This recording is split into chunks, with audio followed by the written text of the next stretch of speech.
Halo semuanya, selamat datang di course pemrograman web. Nama saya Guntur Budi Herwanto, saya yang akan menjadi instruktur kalian dalam course pemrograman web ini.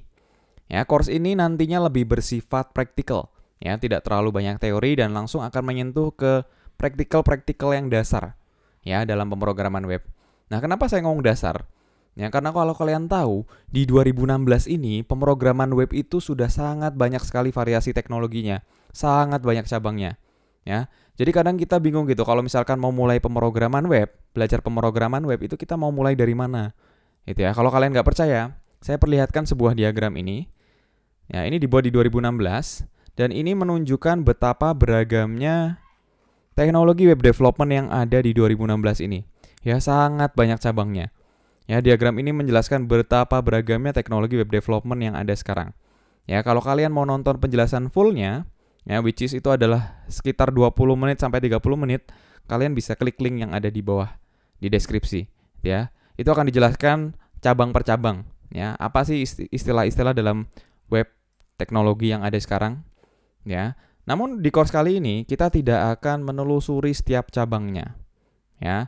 Kita bisa ambil simpelnya, ya, bahwasannya web development ini terdiri dari dua cabang utama, ya, yang bisa kalian pilih, ya, yang bisa kalian pilih, atau mungkin bisa juga kalian bergeluti keduanya, ya. Yang pertama di cabang yang ke atas ini, ya, ini ada basic front end, ya, ada basic front end. Nah, front end itu kalau kalian buka web, ya, apa sih front end itu, ya? Kalau misalkan kalian buka web, misalkan kompas.com gitu ya. Nah, hal-hal yang bisa kalian lihat di situ, ya, hal-hal yang bisa kalian lakukan interaksi di situ, itu bisa kita sebut sebagai teknologi front end-nya. Ya, jadi teknologi front end itu lebih ke web development desainnya. Ya, jadi lebih ke desainnya. Nah, pada umumnya untuk mengetahui front end, untuk bisa membuat front end, ada 3 hal fundamental yang harus kita pahami. Ya, yang pertama yaitu HTML, yang kedua CSS, dan yang ketiga adalah JavaScript fundamental, ya, dasar-dasar dari JavaScript. Ya, misalkan kalian lihat menu, ya, kalian lihat tombol, ya. Lalu ada juga biasanya kalau di Kompas itu ada slider berita, ya.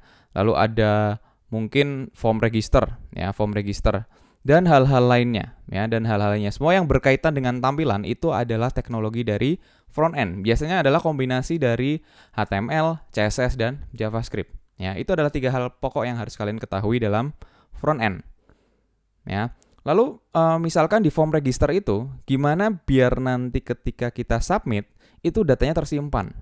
Nah, itu adalah teknologi dari back end. Ya, itu adalah teknologi dari back end.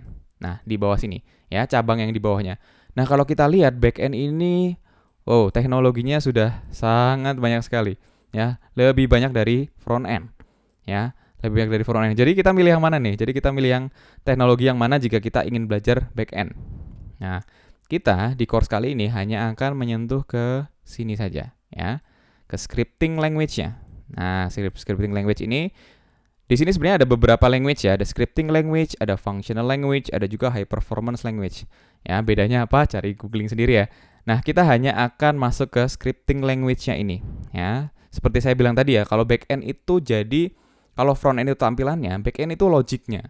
Ya, jadi bagaimana misalkan form register tadi benar-benar bisa meregister kita, atau mungkin slider yang tadi bisa benar-benar menampilkan informasi yang terupdate, ya, atau misalkan kalau kita Facebookan, kalau kita nge-like itu benar-benar ke-like gitu ya, benar-benar bisa terlihat sama yang buat statusnya, oh status saya ke-like nih. Nah, itu berarti ada logic, ya, ada logic di belakangnya, ya, back end yang menanganinya.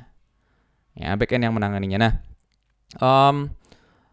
kalau di course ini kita hanya akan ke salah satu scripting language-nya, ya, yaitu PHP, ya. Kenapa kita pilih PHP? Ya, PHP kalau di Indonesia komunitasnya cukup besar gitu ya, dan kalau komunitasnya cukup besar otomatis diskusinya juga lebih banyak gitu ya. Jadi kalau misalkan ada error atau misalkan kalian butuh bantuan itu lebih gampang nyari bantuannya gitu ya. Nah, so di course kali ini apa saja yang akan kita pelajari? Ya, kita akan mulai dari front end. Ya, kita akan mulai dari front end, yaitu dari HTML, ya, dasarnya dulu, ya, fondasi dasarnya selalu dari HTML, dan HTML ini tidak bisa lepas dari yang namanya CSS, ya.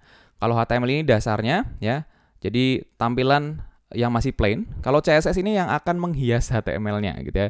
Yang akan memberikan warna, akan memberikan struktur, bukan struktur ya, namun lebih ke seperti lebar, seperti margin dan sebagainya. CSS yang akan menghias halaman HTML-nya. Lalu yang ketiga, JavaScript ya. JavaScript yang akan membuat interaktif halaman HTML dan CSS-nya ya. Jadi HTML CSS saja mungkin hanya plain ya, hanya plain tampilan ya. Lalu dengan adanya JavaScript akan menjadi interaktif. Dan tentu saja kita akan belajar mengenai dasar backend-nya ya.